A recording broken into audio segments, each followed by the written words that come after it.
Unfiltered. I'm not sold. I'm sorry. Unapologetic. I'm not trying to talk about him. Unlike anyone else. But knowing y'all will probably make me. This is the Stephen A. Smith Show. What's up, everybody? Welcome to the latest edition of the Stephen A. Smith Show, coming at you as I love to do every weekday from 1 to 3 p.m. Eastern Standard Time over the airwaves of SiriusXM, Mad Dog Sports Radio, Channel 82. Number to call up as always is 888 Mad Dog 6. That's 888-623-3646. Once again, that's 888 Mad Dog 6. That's 888-623-3646. Also, if you want to send in your voicemail messages, just send it to go to SiriusXM.com/GetSerious. That's SiriusXM.com/GetSerious, and I'll make sure to let you holler at me. My apologies for not being here yesterday. I was with, just to let my audience know, my family know, Stephen A. Smith Show family, that I was with my daughter, and I had to take her someplace, and we got stuck in a location that where the SiriusXM studios obviously were not open because of the horrible weather over this past week. And so I wasn't able to get to a studio. And that was the reason that I was absent yesterday. But I'm back in the mix. Thanks again, to Carrington for filling in for me the way that he did, always doing an exceptional job. Always appreciate him looking out for me. And, of course, the SiriusXM Mad Dog Sports Radio team led by Mr. Eric Spitz and the great Steve Torrey as well. So thank y'all so much. There's a lot of stuff to get into today, no doubt, because we've got a Super Bowl to discuss. We've got an AFC Championship and an NFC Championship game that just expired to discuss, courtesy of New England winning primarily because of a snowstorm, even though I thought they would have won anyway. But they beat the backup, that is Jarrett Stidham, which I absolutely wholeheartedly stated needed to happen and had better happen. I want to say this, though. Jarrett Stidham, to be a backup quarterback, let me tell y'all something right now. His wife didn't look like no backup. I'll tell you that much. I mean, that was a fly-ass coat she had on. That was spectacular. I mean, that was the wife of a Hall of Fame quarterback right there. I mean, the way that outfit she was rocking. I mean, that main coat she was rocking, it was special. You understand? She was in the suite and he was doing his thing, threw that 52-yard bomb to Mims, scored the touchdown. After that, to Cortland Sutton, and looking like he was going to make some noise, and reality set in and the weather set in, and ultimately the Denver Broncos weren't able to propel themselves to a victory over the New England Patriots. New England wins courtesy of a 10-7 victory, primarily because Jarrett Stidham turned over the football, throwing a chest pass in football. I thought that was reserved for basketball games, so he threw a chest pass, ultimately ruled a fumble. New England ultimately scored the touchdown because Drake May ran it in from 6 yards out. And then later on in the game, obviously Christian Gonzalez, who was a guest on this show last week, made the key interception to propel the New England Patriots to the Super Bowl 60 in Santa Clara, California, and they're going back to the Super Bowl, the New England Patriots, for the first time since 2018, for the 10th time in the last 25 years, for the 12th time overall, the New England Patriots are in the Super Bowl. So that's America's team. That's what America's team is all about. Give them props where it's due. In the case of Seattle, Sam Darnold was sensational. There's no other way to slice it. Completed 69% of his passes, threw for about 346 yards, threw about 3 touchdowns, hit Bobo, hit Cooper Kupp. Obviously, Smith and Jigba. It was a spectacular performance on Sam Darnold, and people like myself and others got to stand down, bow down, because this brother has proven to be a sensational quarterback, just doing his thing. 29-4 against everybody else in the National Football League over the last 2 years. Was 1-3 going up against the Los Angeles Rams coming into this game. Obviously ended up winning because he outdueled, to some degree, Matthew Stafford, the eminent league MVP, threw 3 touchdowns himself, threw for over 374 yards himself, had a QBR rating of 127.6 himself to Sam Darnold's 127.8. Wasn't Matthew Stafford's fault they lost. He played like a champion. He played like a future Hall of Famer. He played like one of the elite passers this game had ever seen. And Puka Nacua was doing his thing as well. Devontae Adams made his contribution. It's just that you can't make those turnovers. Your defense couldn't get a stop, and also this cat Xavier Smith, botched, the punt and fumbled, and ultimately Seattle scored a touchdown on the very next play, putting them up 10, and the Los Angeles Rams were playing it with their back against the wall. I think if that hadn't happened, Los Angeles wins this game. I think but there was a couple of things, a lot of ifs and all of this other stuff. I think that if Sean McVay had elected to kick the field goal, I understood his point, and it wasn't a bad thing. He was going for the jugular. He knew his defense couldn't get a stop to save their lives. He understood the way his defense has been looking over the last several weeks.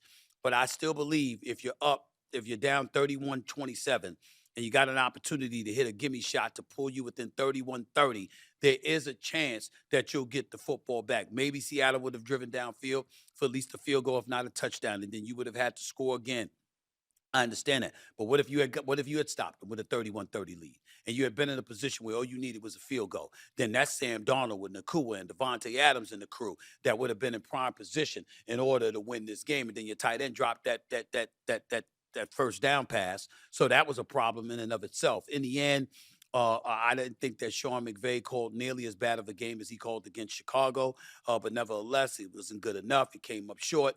And the team that I wanted to be in the Super Bowl, because I think that the Rams offense deserves to be in the Super Bowl, and I think it would be very entertaining to see them in the Super Bowl. It was not meant to be. That 12th man in Seattle, which I've been telling y'all about for the longest time, not that you didn't know, but I kept reiterating that point. That's what made that regular season finale between the two, as far as them going up against one another, so pivotal, because whoever won that game was going to get the top seed out of the NFC West, and they were going to have home field advantage. And the likelihood is that if this game was at SoFi Stadium instead of in Seattle, that the Los Angeles Rams would be in the Super Bowl instead of Seattle having that 12th man available to them and being able to propel themselves to victory. But it wasn't meant to be. And in the end, a guy like Mike McDonald is proven to be an exceptional coach. The defense is all world. Sam Darnold can play even without Charbonnet, who went down with the ACL injury out of the running back spot and led them in touchdowns. You still had Kenneth Walker III going out doing his thing and running the football effectively. And Jigba is a superstar wide receiver. There is no doubt about that. And then you look at Bobo and you look at Cooper Kupp and the contributions that they made. You can't say enough about Seattle and what they brought to the table in the end. Bottom line is simple. The Seattle Seahawks are a worthy team, deserving of all the credit in the world. Sam Darnold, it starts with him and what he's been able to do from that quarterback spot. And Ernest Jones, who's been sticking out his chest and bloviating about Sam Darnold all year long, deserves all the credit in the world for highlighting the level of credit that his quarterback deserved. And as a linebacker, talking about your quarterback that way, it says a lot. And Sam Darnold backed up and validated all the faith that the Seattle Seahawks have shown in him. As an aside, I want to spend a moment to give some love to DeMarcus Lawrence, because this brother was a member of the Dallas Cowboys the previous 11 years. Now, we all know how I feel about Dallas Cowboy fans, right? The most disgusting, nauseating fan base in American history. No matter how much their stuff stinks, no matter how many times they flop in the playoffs, no matter how many times they have a sorry regular season. You know we're going to win the Super Bowl next year, right? You know we're going to win the Super Bowl next year, right? But it wasn't meant to be. Didn't happen, okay? And the minute this man departs from Dallas, he goes to Seattle, and here he is in a Super Bowl. Remember, Dallas Cowboys haven't been in an NFC Championship game since 1996. So you got Lawrence that was sitting there suffering as a member of the Dallas Cowboys all of those years. He goes to Seattle with Leonard Williams and the crew, and they are in the Super Bowl year one. Major props to him. Happy for him. He deserves it because he's been a big-time player for years. He shows up, and he obviously helps propel them to a Super Bowl berth as well. I think they're going to win the Super Bowl personally. I'm not going to wait 2 weeks for suspense or anything like that. I don't think New England has the offense to beat the Seattle Seahawks. That's just my personal opinion. Drake May has been very impressive. He's a top 2 candidate for league MVP honors. There's no doubt about it, okay? But I don't believe there's a snowball's chance in hell that New England's offense is formidable, even with Josh McDaniels as the offensive coordinator calling plays against that Seattle defense. I just don't see it. I just don't see it. I see Seattle winning this game. I see Sam Darnold likely winning Super Bowl MVP. And I see the Seattle Seahawks avenging a loss that should have never happened in the Super Bowl years ago, when Pete Carroll and Darrell Bevell, as the offensive coordinator, decides to ignore beast mode, who got them where they were in the second half, balling out all world style. And then they're at the half-yard line, and they don't call his number. And instead, they call for Russell Wilson to throw a pass that was intercepted by Malcolm Butler. I'm here to tell you right now, it was that was the end of the Legion of Boom. It was the end of Seattle as we knew it. It was the end of Pete Carroll being seen as an elite coach. All of that came to an end in one fell swoop. And Darrell Bevell will never recover from that, because how the hell do you call that play in the Super Bowl from the half-yard line? They haven't been able to live it down, and they don't deserve to live it down. But this is a different Seattle team, and as a result, they're going to be in a position. They're going to be the favorites for the Super Bowl. They're already the favorites, and I personally think that they're going to get it done. Let me move on to some news. for this opening monologue because the Buffalo Bills have a new head coach. The Buffalo Bills' new head coach is offensive coordinator Joe Brady. Now, Joe Brady has been there for the last couple of years. If you remember, he replaced Ken Dorsey, who was fired as offensive coordinator. And Joe Brady was named and promoted on November 14th, 2023. Since that time, the Bills have the best record in the National Football League, and they rank first in efficiency per play. They were 31-10, which was number one. They averaged 29.1 points per game, which was second. And efficiencies per play, 0.14, which is first in the National Football League. Joe Brady, some would argue the perfect place for him to have gone was to Cincinnati because of his history with Joe Burrow from their days at LSU. But the bottom line is this. Joe Brady has been in Buffalo the last couple of years. Obviously, McDermott was a defensive-minded coach. Joe Brady was their offensive coordinator who's done a hell of a job. There's no way around that. And to look at him and see him getting this opportunity, nobody can argue with it. It was the right call. He's perceived as having a very, very close relationship with Josh Allen, who was a part of the interview process, and the coaches that got interviewed, he was right there with them. All right, so it's what it is. Allen turns 30 in May. He was obviously intimately involved in the coaching search, sitting in on the interviews, according to the reports. General manager and president of football operations, Brandon Beane, led the search, of course. Pegula, his daughter, Laura Pegula. Pegula's the owner, Terry Pegula. His daughter, Laura Pegula, director of business operations, along with assistant general managers and what have you, were all a part of the process. But this came down to the combination of them and mainly Josh Allen and what he felt.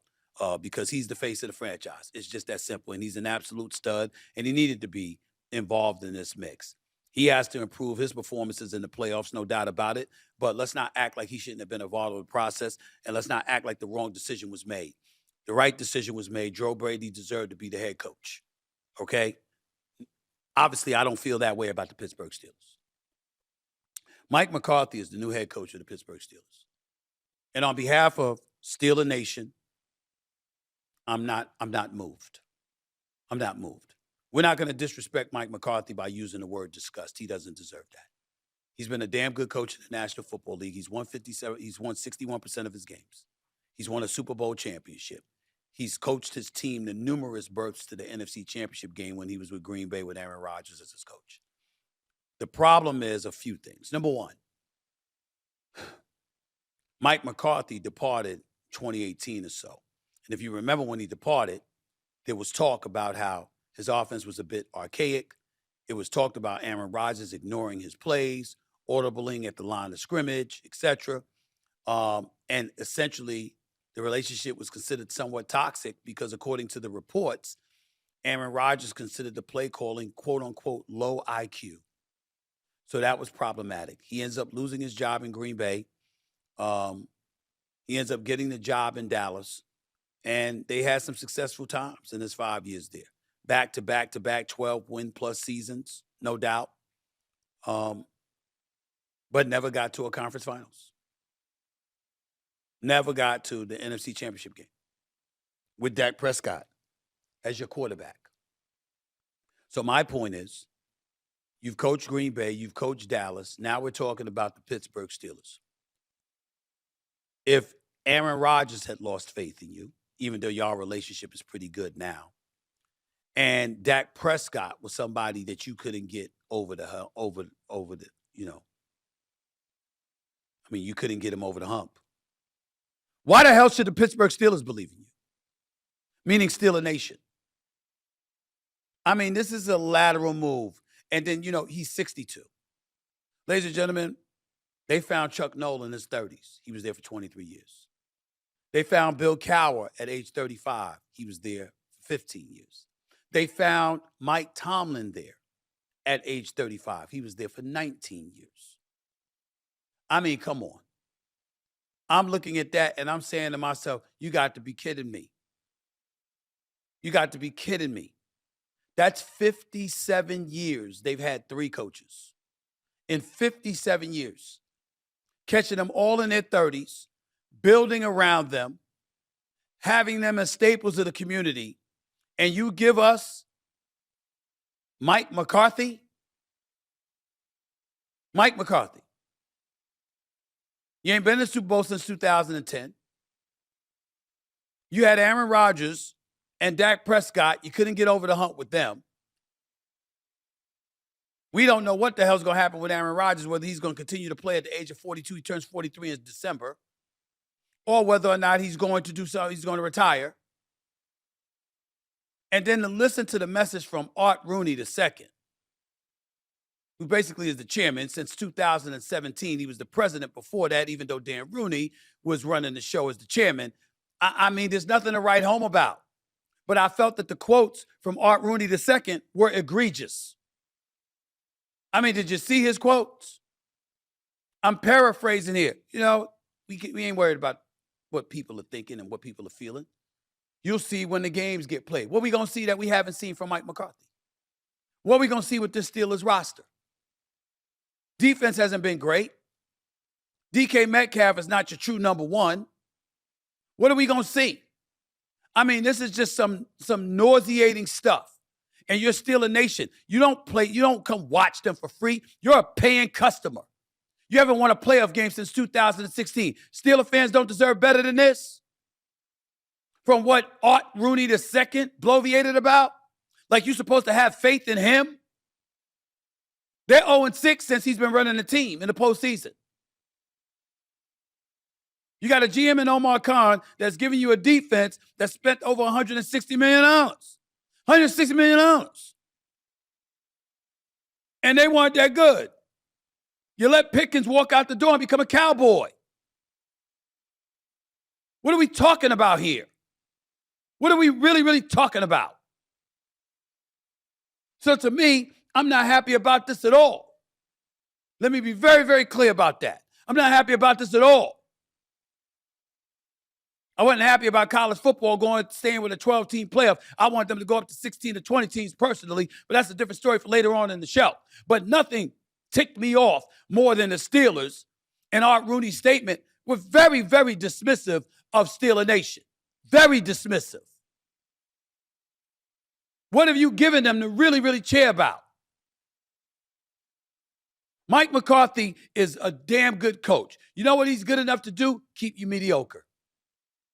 So we'll go and we'll finish 9-8, or we'll finish 10-7. We'll be middle of the road. So we ain't going to be good enough to compete for a championship, but we're not going to suck enough to position ourselves high in the draft so we can get a quarterback finally. Instead of having to beg a 42-year-old to come back or hope that Will Howard would develop so we don't have to look at Mason Rudolph as a savior. I mean, you got to be kidding me. This is what they've done. This is what they've done. Steelers have the entire offseason. The Steel City has the entire offseason to think about the Steelers moving forward. And they have the entire offseason to remind themselves there's nothing intriguing about this hire. More of the same. You're going to let Mike Tomlin walk out the door. You don't replace him with no Mike McCarthy. Find another Mike Tomlin who had big-time success before 2016 and never had a losing season in his 19-year career. 888 Mad Dog takes the number to call up. This 888-623-3646. Last point before I go to commercial break.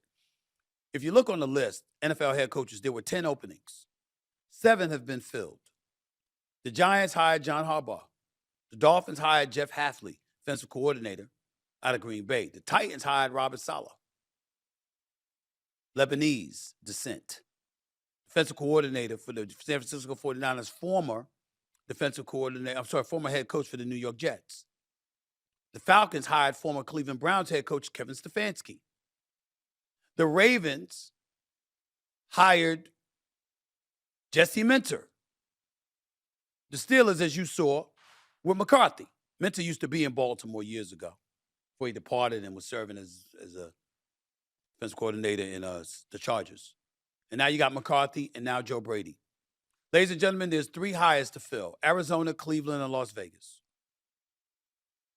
We can debate whether or not Deion Sanders needs to be the next head coach for the Cleveland Browns, if you like. Here's the big things I need y'all to understand. There's only one non-white coach that was hired. of the 7 openings, 6 were filled by white men, and 1 was filled by a non-white individual of Lebanese descent, Robert Saleh. Not a single black coach was hired. And in the year 2025, decades after the Rooney Rule was inserted and implemented, and it was supposed to be so folks could get a fair shake and a fair shot, there are now 3 black head coaches in the National Football League. 3. That's it. Just 3. And so I look at it from that standpoint, and it's not really a good feeling.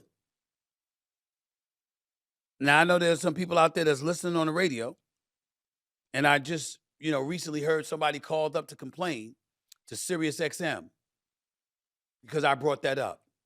I want to be the first to say I could give less than a damn. It ain't too many black radio hosts, particularly in prime positions like I am. And when I notice the paucity of African-American coaches, I'm going to say something about it. I'm not going to belabor it. I'm not going to spend 2 hours or 2 weeks on it or anything like that. But I am going to mention it because there's a lot of qualified black coaches in the profession. And they're not the ones getting the opportunity. And what really stands out in my mind is, dare I say, the word nepotism. Because as I'm sitting here thinking about it, and I've got my researchers putting some notes together, okay? Some of the top remaining head coaching candidates outside of Vance Joseph, defense coordinator in Denver, there's still a lot of nepotism. How would I say this? Where would this come from? These coaches are damn good, and if they get the job, they deserve it. I understand it. I'm not questioning their qualifications at all. I'm just simply pointing out the discrepancy. One of the big-time coaching candidates is Rams defensive coordinator Chris Shula. He happens to be Don Shula's grandson, the late, great coach of the Miami Dolphins, the great coach of the Miami Dolphins, I'm sorry. Coach Dan Marino's a boy, Coach Bob Greasy, coached the undefeated season in 1972, all of that stuff. His father's David Shula, who was the head coach of the Bengals at one time. You know Matt LaFleur, the head coach for the Green Bay Packers? Did you know his brother is the offensive coordinator for the Los Angeles Rams, who just lost in the NFC title game? Did a damn good job, by the way. But he's a coaching candidate for the job. And, of course, Seattle's offensive coordinator is a guy by the name of Clint Kubiak. That happens to be Gary Kubiak's son, former head coach for the Denver Broncos. Just pointing that out. All 3 of those guys deserve consideration. And if they end up getting the job, I want to be the first to say, congratulations. But that will be 10 openings. And not a single African American will have been hired. In the year 2025, I'd like to be the first to say that's alarming. No Brian Flores, no Vance Joseph, no Anthony Weaver with the Dolphins, no prime time. Just a thought. Just a thought.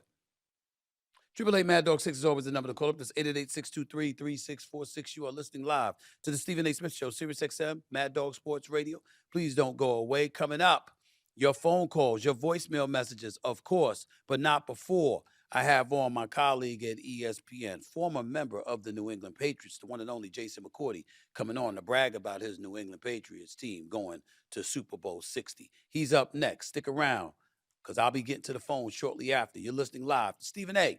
Sirius XM, Mad Dog Sports Radio. Back with more in a minute.